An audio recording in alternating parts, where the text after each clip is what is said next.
I'm Kat Lakoe, I'm also Vixen DeVille. Burlesque has absolutely enabled me to be so much more myself. I remember being this shy, retiring, terrified person at high school, and as soon as I began performing as Vixen DeVille, it was an outlet to say those things and wear those clothes and have those opinions. But the absolute release of being like that in front of all these people, and you're like, oh, that's actually who I am. It's important to me for me to go, what do you want from this class?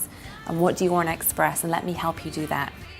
My stage name is Cherry Cider. My name is Lady Sapphire Noir. I'm Violet LaFletter. I am a professional chef. I'm a preschool teacher. A computer geek for a living. Kat's class offered a stage, if you will, with women of all shapes and sizes that had a beauty in common. A beauty that Kat made all of us realize that we had. I was already a little bit on the self-conscious side because I am a curvier girl. I'm like, oh my God, what am I doing? It was scary. But being focused on these projects, making sure that they look good on stage, next thing I know, I'm starting to let go. The other people that were in the class seemed to be inspired by my confidence that I didn't realize I was exuding. And next thing I know, I was buying into it too. Let's do this, let's drop the corset, let's show all the wobbly parts, as Kat calls it.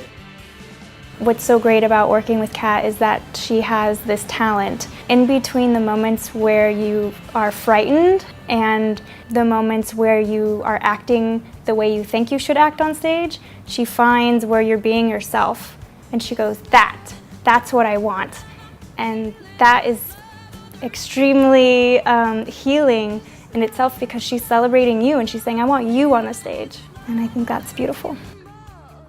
It's just been amazing to see how much people develop over the time and how helpful they find it just in their day-to-day lives. I think burlesque is really important in that it gives you a safe space in order to explore who you really are. Whatever excuse you can come up with for not doing it, I will come up with an absolute reason why you should.